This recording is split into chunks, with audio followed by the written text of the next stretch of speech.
Bonjour et bienvenue dans cette expression internétique que je vais mettre sur le site être-humain.net. C'est donc une émission de Que vivent nos relations TV. Et là, aujourd'hui, je vais continuer la série adressée aux victimes des manipulations. Donc j'ai déjà fait pas mal de vidéos, il y en a au moins une dizaine, à chaque fois sur des sujets très précis qui concernent ce sujet global des manipulations. Quand je parle de manipulation, j'ai bien sûr décrit dans les premières vidéos de quoi je parlais, mais je peux juste rappeler que ce que j'évoque là vaut autant dans des contextes privés, dans des contextes familiaux, dans des contextes de couple, dans des contextes d'amitié, dans des contextes professionnels, ou même dans le contexte citoyen, où je pense que nous avons affaire à parfois des autorités manipulatrices. Donc c'est cette globalité-là que j'adresse, que j'exprime de mes expériences sur le sujet, vise à nourrir à la fois la reconnaissance des comportements manipulateurs et petit à petit trouver une solution vis-à-vis de ces comportements qui sont excessivement toxiques dans notre société. Je pense que c'est un des problèmes majeurs qu'a l'humanité en ce moment, de ne pas savoir gérer la manipulation. Et je pense qu'il faudrait qu'on apprenne à la gérer. Donc voilà mon intention en faisant ces vidéos. Le thème spécifique aujourd'hui, j'y viens parce que c'est récurrent la demande par rapport à ce thème. Je l'ai un petit peu abordé déjà. Mais donc le thème c'est pourquoi est-ce que le manipulateur manipule? Donc le manipulateur ou la manipulatrice bien sûr, hein. C'est autant les hommes et les femmes qui peuvent être responsables de ce type de comportement. J'ai fait une vidéo qui explique pourquoi ça fait partie de la toxicité de vouloir comprendre le manipulateur. J'ai fait aussi, je pense, une vidéo au tout début où je décris ce qui est pour moi de la manipulation et j'explique un petit peu quand même déjà pourquoi le manipulateur manipule. Mais je pense surtout l'avoir fait juste en exprimant ce que je vais répéter aujourd'hui, mais afin d'expliquer pourquoi il en vient à manipuler dans le sens de dire des mensonges, etc. Cette fois, je vais pas tant expliquer son comportement, même si bien sûr je vais adresser ça, mais je vais essayer d'expliquer le fond de ce qu'il vit. De se mettre en maximum d'empathie avec les personnes qui ont des comportements manipulateurs. Parce que si je fais ça, c'est parce que j'observe, et c'est pour ça aussi que j'avais fait la vidéo sur arrêter d'essayer de comprendre les manipulateurs, j'observe que c'est la prise principale qu'ils ont. En général, ils choisissent des personnes qui sont... bon, il n'y a pas vraiment de recette, mais bon, souvent ils vont choisir des personnes qui sont empathiques et qui sont intelligentes et empathiques, c'est-à-dire qu'ils vont vraiment chercher à comprendre. Ils ne vont pas se débarrasser du manipulateur sur un coup de tête. Ils vont avoir toute une démarche de responsabilité dans la relation avec le manipulateur. Et c'est ça, et c'est en ceci qu'ils sont des proies privilégiées pour le manipulateur ou la manipulatrice.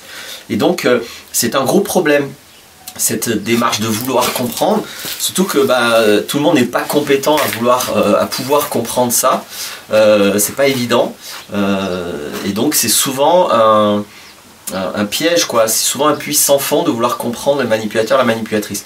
Alors je vais vous exprimer en espérant que ça suffira, plutôt que d'essayer de comprendre les personnes qui opèrent des manipulations sur vous.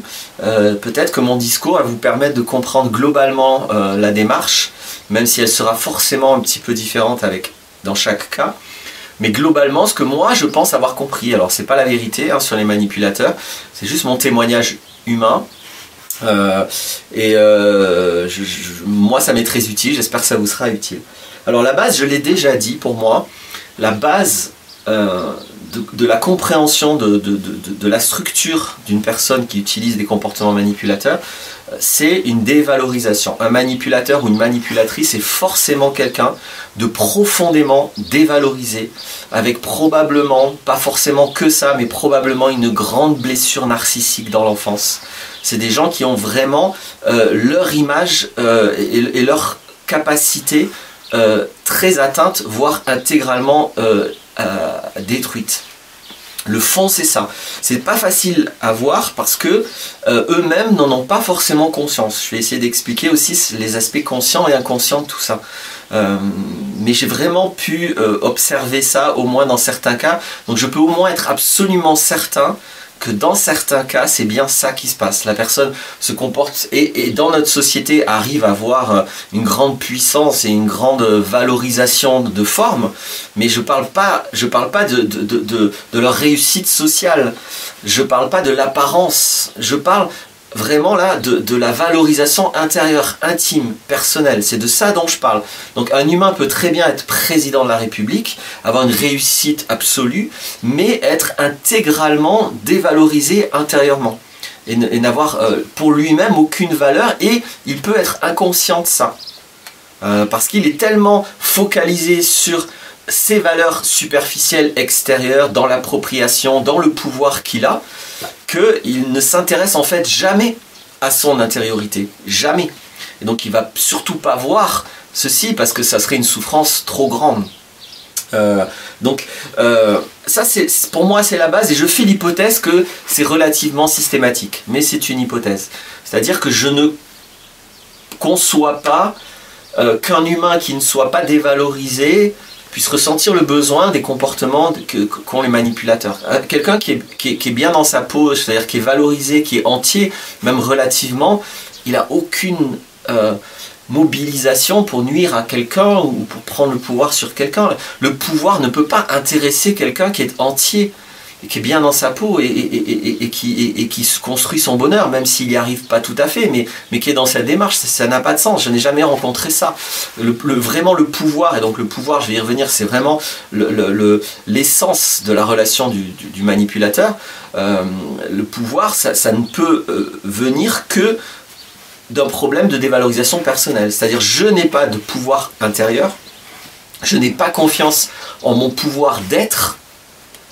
Voilà, en tant qu'être, en tant que personne, je n'ai pas confiance du tout, je n'ai pas de valorisation, d'ailleurs je ne m'y intéresse même pas, et du coup je vais fuir cette problématique, je ne vais jamais m'en occuper, je vais rationaliser toutes les conséquences de cette problématique, et je vais m'installer dans du pouvoir aux autres, parce que là c'est facile, surtout dans notre société, à faire. J'ai qu'à mentir et très rapidement je me rends compte que j'obtiens des choses et que ça a beaucoup de valeur dans notre société. Et donc je vais complètement investir les valeurs superficielles et je vais totalement désinvestir les valeurs intérieures. Et donc ça va impliquer aussi tous les aspects affectifs, tous les aspects liés à j'aime et je suis aimé. Parce que c'est ça qui est très important à comprendre, et c'est ça qu'en général les victimes de manipulateurs ou de manipulatrices ne comprennent pas, c'est que le manipulateur fonctionne pas intrinsèquement comme quelqu'un entre guillemets normal. J'aime pas du tout ce mot, mais bon, là dans le cadre de ce que je suis en train de dire, je pense que vous comprenez. Il ne fonctionne pas du tout comme ça, il n'a pas les mêmes mobilisations fondamentales. Encore une fois, la personne qui est manipulateur ou manipulatrice a totalement désinvesti toute démarche relationnelle, parce que c'est trop risqué. Quand profondément je n'attache aucune importance à ma valeur, la relation est absolument dangereuse. C'est ça qu'il faut comprendre, c'est ça que la plupart des victimes de manipulateurs ne comprennent pas. Le manipulateur fuit tout le temps la vraie relation. Et je vais vous expliquer pourquoi vous pouvez avoir l'impression que ce n'est pas le cas.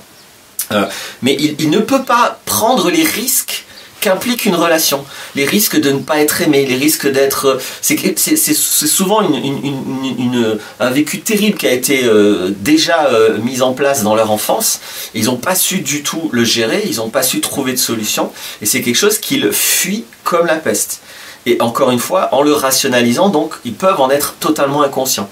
Et donc, tout ce qui est relationnel, tout ce qui est affectif, tout ce qui est risque de ne pas être aimé, tout ce qui est risque d'être trahi, tout ce qui est risque d'être quitté, tout ça c'est impensable pour un manipulateur. C'est pas possible de prendre ce risque.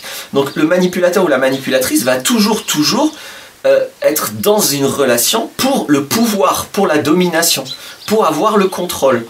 Et pour surtout pas s'investir affectivement, parce que ça, ce serait dangereux. Alors ils vont mimer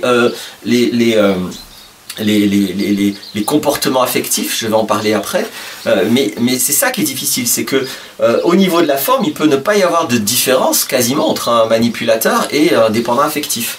Après, il y a quand même quelques différences qui permettent de voir qu'il y en a un qui mime, qui n'est pas vraiment dedans, et il y en a un qui est vraiment dans la souffrance affective. Mais donc, c'est tout ça qui fait que les raisonnements, les réflexions, les décisions, les choix des personnes manipulatrices ne peuvent pas être compréhensibles tant qu'on fonctionne avec les critères normaux qui sont, mais à quoi ça leur sert, quel plaisir ils en tirent, quel bénéfice ils en tirent, pourquoi ils font ça. Toutes ces questions-là sous-tendent la question de, mais qu'est-ce qu'ils en gagnent relationnellement, quelle richesse, etc. Ce qui est la motivation, plus ou moins fructueuse et vécue avec plus ou moins de talent et de compétences, mais c'est la motivation des gens, entre guillemets, normaux, d'enrichir quelque chose, leur expérience humaine à travers les relations. Le manipulateur ne prend pas ce risque. Pour lui, la seule relation possible, c'est la relation où il a le pouvoir, où il domine. Après, il y a beaucoup de variétés. Hein. Ça peut aller de, comme je l'ai déjà exprimé, hein, pour moi, j'aime pas trop les étiquettes. On parle beaucoup de pervers narcissiques, on parle beaucoup. Je pense qu'il peut y avoir des comportements manipulateurs carrément défensifs, donc des personnes qui ne sont pas du tout manipulatrices en soi, mais qui de temps en temps ont des comportements manipulateurs. Je pense qu'il y a des personnes qui sont exclusivement dans des comportements manipulateurs, qui sont que dans la manipulation. Il y a des personnes qui sont vraiment dans la perversion en plus, c'est-à-dire que l'autre, c'est pas seulement qu'ils veulent avoir un pouvoir dessus, mais les autres sont vraiment des outils, des objets qu'il faut s'approprier, éventuellement détruire, et vraiment c'est le pouvoir absolu et total sur les gens. C'est davantage que simplement avoir le pouvoir et être dominant. Donc évidemment il y a des degrés, jusqu'au psychopathe qui lui a besoin de tuer, de torturer, de violer, etc. Donc les modalités de prise de pouvoir sur l'autre dans les comportements manipulateurs sont très variées, sont très nuancées, sont très différentes. Mais l'essence de fond, c'est toujours je suis en rapport avec l'autre pour prendre le pouvoir. Et je veux prendre le pouvoir pas parce que je suis méchant, je veux prendre le pouvoir parce que je suis dévalorisé et que je pense que je ne peux pas faire autrement. C'est la seule chose qui n'est pas risquée. En fait, le manipulateur ne cherche pas à gagner quelque chose, contrairement à la personne normale, il cherche à gagner quelque chose dans la relation, même si c'est simplement d'être aimé. Il cherche à gagner quelque chose. Le manipulateur cherche à fuir le risque. C'est-à-dire qu'il est terrorisé par tous les risques affectifs, par tous les risques relationnels. C'est quelque chose qu'il ne cherche absolument pas. Il ne veut pas mettre l'ombre d'un petit orteil dans la relation. Il ne veut absolument pas ça. Il veut fuir ça. Donc il veut se rassurer en permanence de cette terreur. Et pour se rassurer, il doit vérifier qu'il a le pouvoir sur l'autre.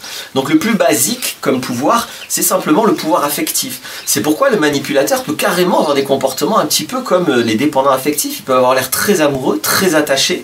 Ils peuvent avoir des crises parce que l'autre veut s'en aller, etc. C'est simplement qu'ils veulent le pouvoir. Et là où on peut faire une différence, par exemple, mais bon, c'est un peu extrême, et j'imagine qu'il y a d'autres situations, mais par exemple, je ne compte plus les témoignages de personnes qui se sont avérées être des personnes avec des comportements manipulateurs, qui faisaient des menaces au suicide en disant « mais non, mais si tu me quittes, je vais mourir, ce serait trop malheureux, etc. etc. » Et puis une fois qu'il y a vraiment la rupture et qu'elle est avérée, la personne trouve quelqu'un d'autre en quelques jours des fois, ou en tout cas en quelques semaines, c'est très rapide. Donc la personne qui prétend être totalement dépendante de quelqu'un, mais qui en quelques jours va changer de proie. Donc voilà, par exemple, là ça rend absolument limpide le fait que le jeu affectif et les soi-disant douleurs affectives étaient mimées. Alors la douleur est réelle, hein. La personne, c'est juste qu'elle ne souffre pas des mêmes choses que vous ou que moi quand on est dans des difficultés affectives ou dans des injustices ou etc. Elle souffre de perdre le pouvoir. Donc sa souffrance est réelle, éventuellement ses larmes sont réelles, l'émotion est réelle, mais c'est pas pour les mêmes raisons que vous. L'émotion du manipulateur, c'est pas du tout pour les raisons habituelles normales, c'est parce qu'il perd ou elle perd le pouvoir. Et donc il peut être totalement terrorisé de perdre le pouvoir, de risquer de perdre le pouvoir, mais il ne va pas se comporter sincèrement vis-à-vis de ça. Il a appris très tôt dans la vie à faire comme si il est terrorisé ou il est triste pour les raisons que les autres vivent, c'est-à-dire des raisons soi-disant amoureuses. Donc c'est ça qui fait que les manipulateurs ou les manipulatrices peuvent avoir l'air amoureux, peuvent avoir l'air même dépendants affectifs, et qu'ils ne le sont pas du tout. Le fondement, c'est une nuance, mais le fondement, c'est un besoin de pouvoir. Je vais rajouter quelque chose de très important sur cette question. Comprenez que la personne manipulatrice ou la personne, enfin l'homme ou la femme manipulatrice, l'homme manipulateur ou la femme manipulatrice peuvent ne pas être conscients de ça. Parce que si très très tôt dans leur vie, ils ont vécu cette fracture intérieure, pour eux l'amour c'est le pouvoir. Ils confondent, ils savent pas trop, ils n'ont jamais vraiment vécu l'amour, éventuellement ils l'ont jamais reçu. Donc pour eux c'est ça l'amour aussi.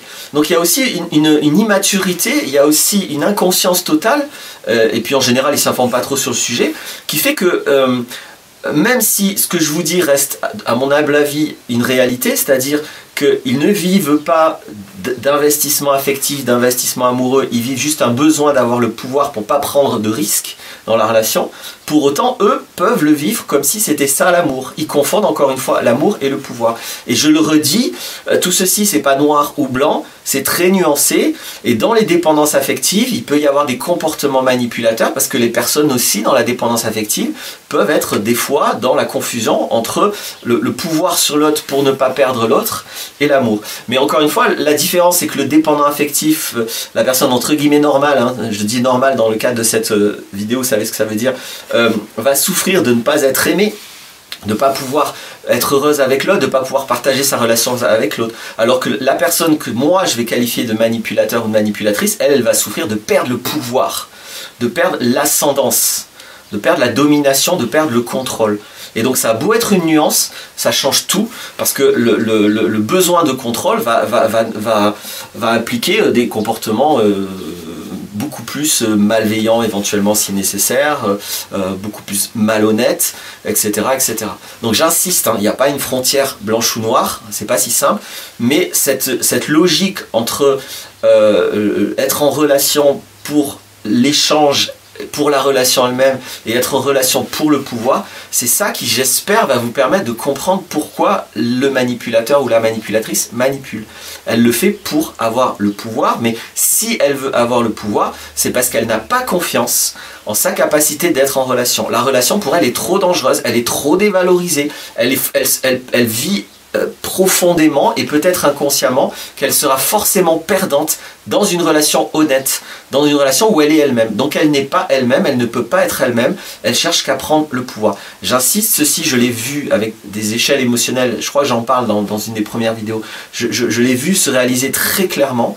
Donc ça c'est pas une hypothèse de ma part, la seule hypothèse c'est que je pense que c'est à généraliser, et puis du coup ça devient pour moi un critère entre ce qui est que j'appelle manipulateur et ce qui est des souffrances plus affectives, amoureuses, tous ces vécus qu'on connaît tous et tout le monde sait justement à quel point ça fait souffrir, et c'est cette souffrance-là que les personnes manipulatrices veulent fuir à tout prix. Elles veulent surtout pas prendre le risque de toutes ces souffrances. Donc vous les connaissez, les personnes ne veulent pas ça. Donc elles vont jamais s'investir dans une relation comme vous ou comme moi nous nous investissons.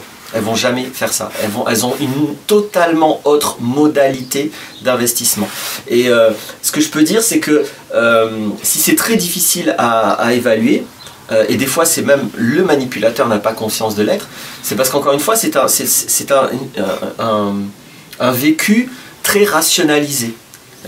C'est un peu comme les paranoïaques, et d'ailleurs il y a beaucoup de similitudes entre les structures paranoïaques et les structures manipulatrices, et les paranoïaques manipulent. C'est tellement rationalisé, c'est-à-dire ça veut dire qu'on trouve tellement d'explications à propos de ce qu'on vit, de ce qu'on fait quand on est dans des comportements manipulateurs, qu'on vit dans cette bulle-là.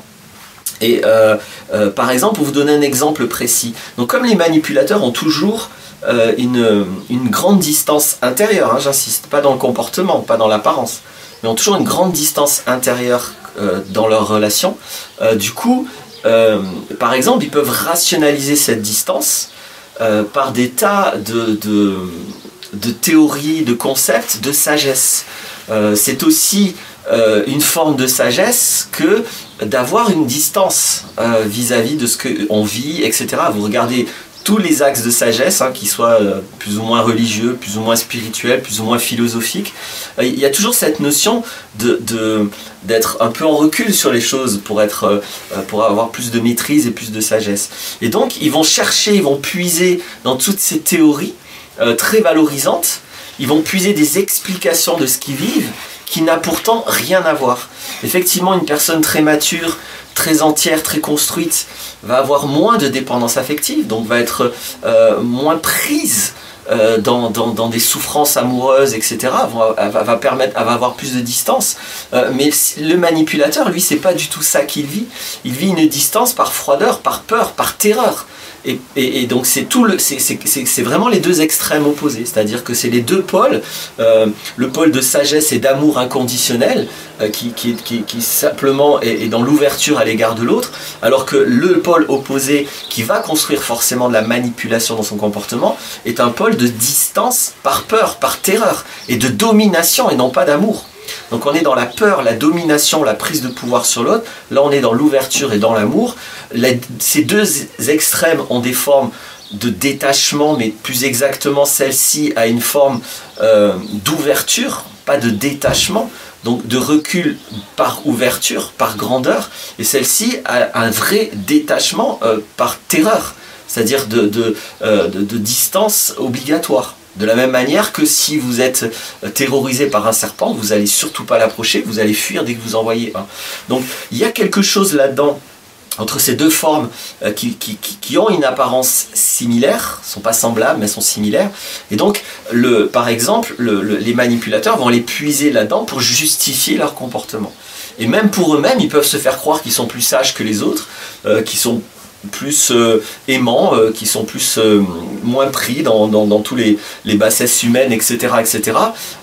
Alors qu'en fait, ils y sont simplement jamais vraiment, ils y ont jamais vraiment été, qu'ils sont terrifiés par ça, et que ils ne pourraient pas le vivre, ni ça, ni le dépassement de ça, ni la version plus consciencieuse de ça.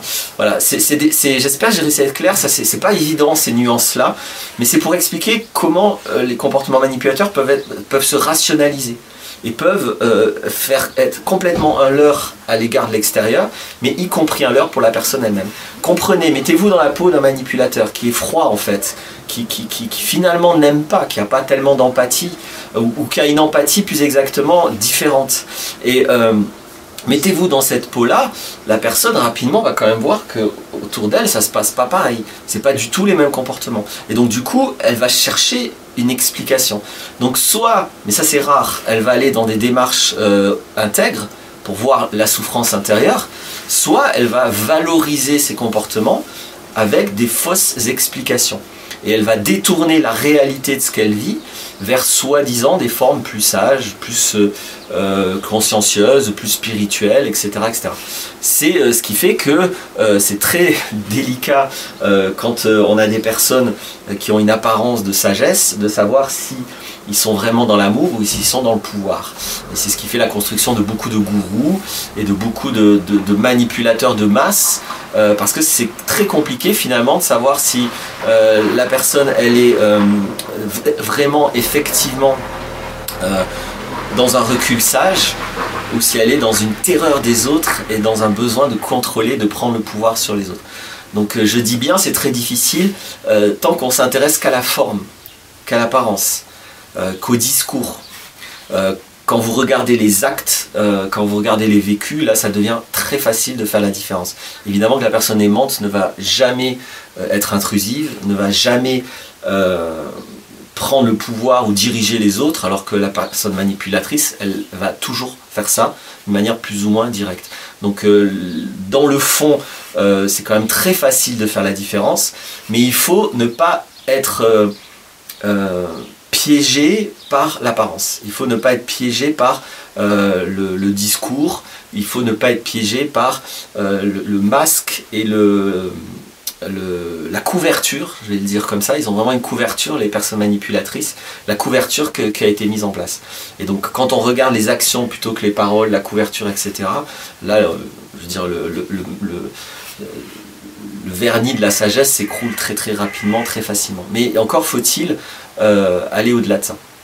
Voilà, j'espère que ceci permettra à davantage de personnes d'arrêter de vouloir comprendre directement des personnes qui utilisent ce besoin que vous avez de comprendre pour avoir une prise sur vous, que ce soit dans des cadres, encore une fois, amicaux, intimes, familiaux, ou que ce soit dans des cadres politiques ou dans des cadres professionnels, etc. etc.